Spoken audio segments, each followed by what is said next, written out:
Hiriyoota wajjin guyyaan taphaan dabre galgala kophaa koo ani hirribaa dhabe. Hiriyoota wajjin guyyaan taphaan darbe galgala kophaa koo ani hirribaa dhabe. Isuuf eekee lubbutoo salphaa miti onneef qalbii tantoo hattee si harka jirti. Isuuf eekee lubbutoo salphaa miti onneef qalbii too hattee si harka jirti.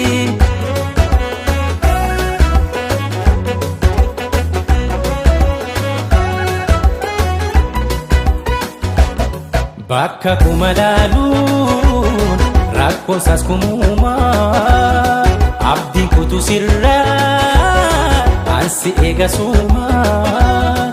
Bakka kuma laaluun rakkoon saas kumumaa abdiin kutu sirraa ansi eegasumaa. Garuu na ulfaatee natti ulfaatee jaalalaan nama raachite nama raachite.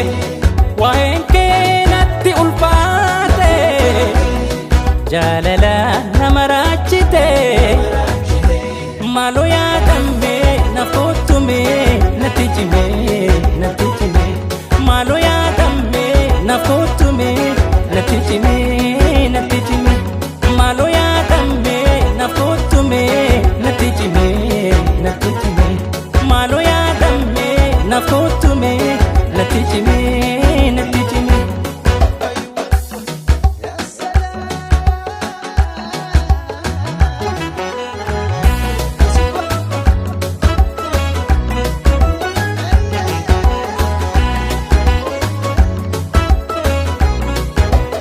Hiriyoota wajjin guyyaan taphaan dabre galgala kophaa koo ani hirribaa dhabe.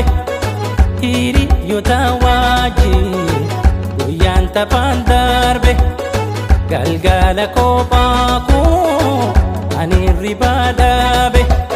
Isuuf eekee lubbutoo salphaa miti onneef qalbii tantoo hattee si harka jirti. Isuuf eekee lubbutoo salphaa miti onneef qalbii too hattee si harka jirti.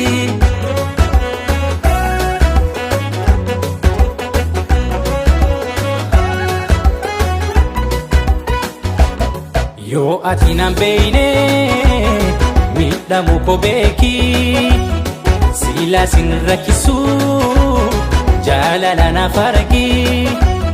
Boojitee qalbii too kan jirtu si faana rarraafte siin naaf beeki mee ana.